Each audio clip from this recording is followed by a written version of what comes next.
Hi, Vito. Hey, Vito. I'm here to introduce my dad, and I'm here to work with my dad. All the signs you see were made and set up by me. I will be playing parts and helping my dad throughout the seminar is going on. But the truth is, I'm just happy to be here. When my dad is adjusting you, messages are running up and down your spine saying you're getting adjusted, don't worry. And it's saying that because your when your nervous system isn't healthy, it's bad if you're not getting adjusted. And I'm telling you, you do not want to get subluxated. Because if you're subluxated, your spine is out of alignment, and it's not healthy.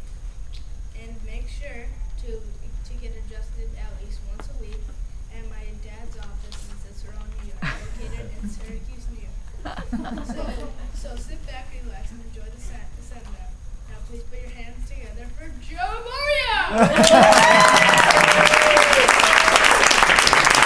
I have a couple of studies that we have in the office that we certainly have to print out and we share. This is a great one. I talked a little bit about it yesterday. They used a health quotient on it. But what's really important on the study, largest study ever done in chiropractic, 2,800 people were evaluated, 3 months through how long? 3 years, okay? And what they found, most significant results of the study were what? Significant benefits regarding physical and mental health as early as 1 month, and showed continuing clinical improvements over the 3 years with no what? Okay, so that's chiropractic care with no maximum benefit, okay? Unbelievable. So again, what kind of practice do you want to grow?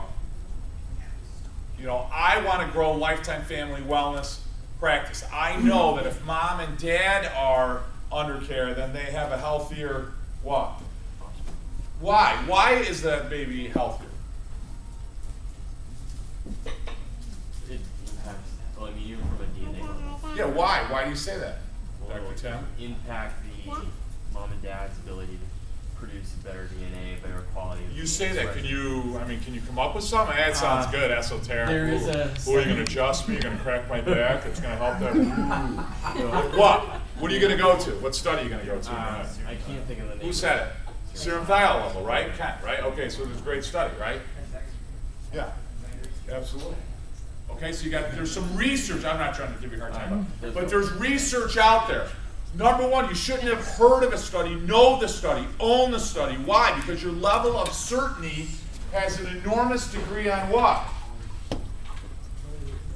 Ability to influence other people, right? For no man or woman can what? Afford to express in words or acts those beliefs which are what? Not in harmony with, or I'm screwed up, not in harmony with their own what? Their own beliefs. Beliefs. And if they try, if they attempt to do so, what? They fail with their ability to influence other people. Okay? So that's why when you read these studies, you should know the study. You should have a couple studies that you anchor in your head. It's not important that they know Journal of Human Hypertension 2008. It's not, but if you know that study, right, it's really easy to have that conversation with that person in front of you, isn't it? They won't even, I have people say, geez, doc, do you have the cited reference for that study? Do you have the cited reference for that? I don't know. Geez, somebody's going to ask me in group. I'm telling you right now, I do my Monday nights. I have the references for my Monday nights, right? I think there's one or two that I can't find out. A couple people ask me. I haven't used them in so long. I'm still trying to find a couple.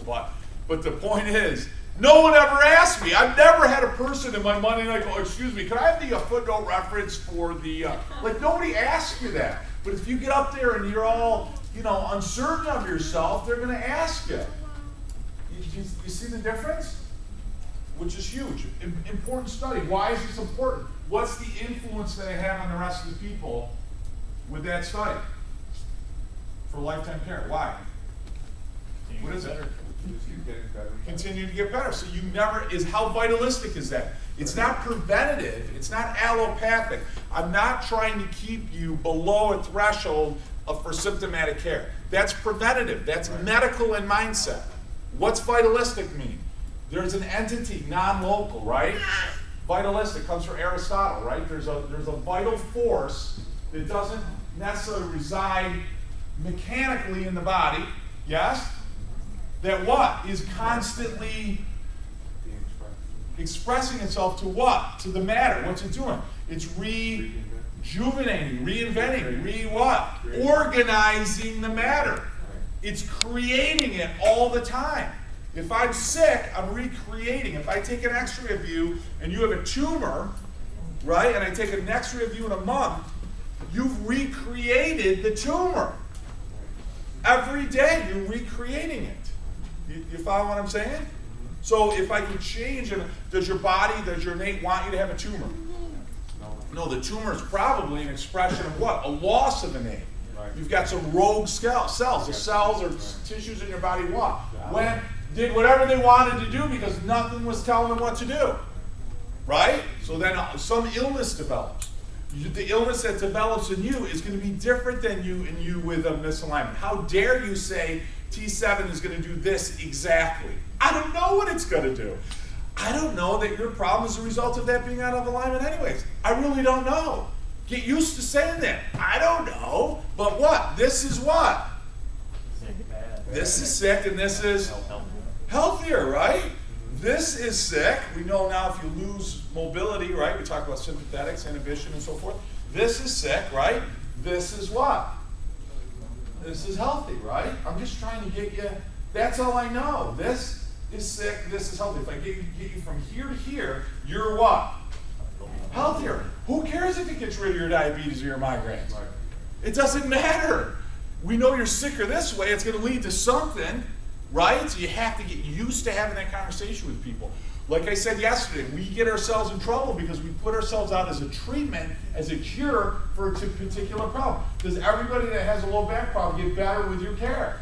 No, but if you put yourself out there as a treatment for their backache and they don't get better, what happens to them?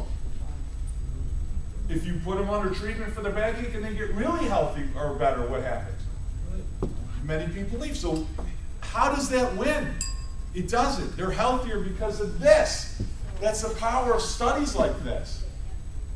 It's going to change their paradigm. It's going to change their life. It's going to change the lives of everyone and what? Else. It's going to change eternity. You change eternity. The world and their world and the world they leave will be different now because of what you did. If you don't say it, then what? Nothing's changed. Have you led them to a different paradigm? No. You don't change it, right? Gratitude should be in a state of that all the time.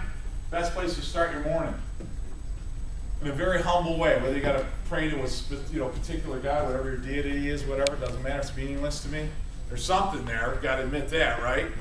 Even if it's innate, universal intelligence, get on your knees and go, holy mackerel, this is unbelievable, right? Unbelievable, yes? All the great blessings we have, humility, I mean, that's amazing, right? Dr. Pete went over that, I already talked a little bit about that. You know, when you see that, what are you thinking, right? What are you thinking? You have a pit in your stomach, oh my God, she's got cancer, that's really bad, I feel sorry for her. I don't want to adjust her, I might get sued.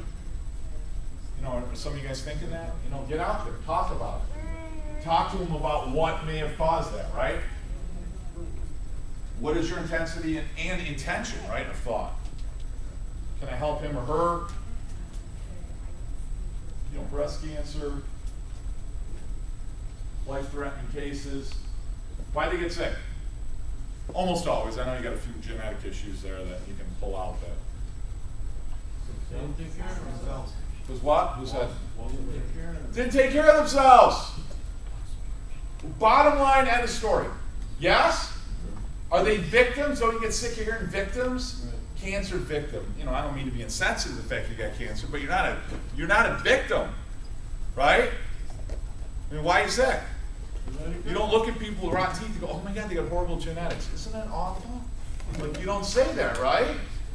Why do teeth get bad? I know you guys, I'm repeating some stuff last time, but repetition is the mother of skill, so. Why? I want you to have some good analogies to go back and fire back on a Monday. Why? Too much crack. Too much what? Yeah, too much crack. They didn't what? They didn't take care of them. When they sit in front of you and go, oh my God, I feel awful. Why do they feel awful? Listen, there's a great sign in Russo's Lumber. It's in Liverpool, New York. What's it say? It's for the poor woman who sits there because the contractor walks in and says, God damn it, I need this. My order, I ran out of 2x4s. I don't have any of this. I don't have any of that. What's it say? Your emergency isn't my emergency. The more you get in there and give crisis, emergency care, you'll never change the paradigm. You've got to say, look, you got some problems. This thing needs to be cared for. We're going to do an assessment on it. You're going to get back in next week. We're going to tell you exactly what's going on. Okay? Not if we can help you. Can you help everybody? Yeah. Right?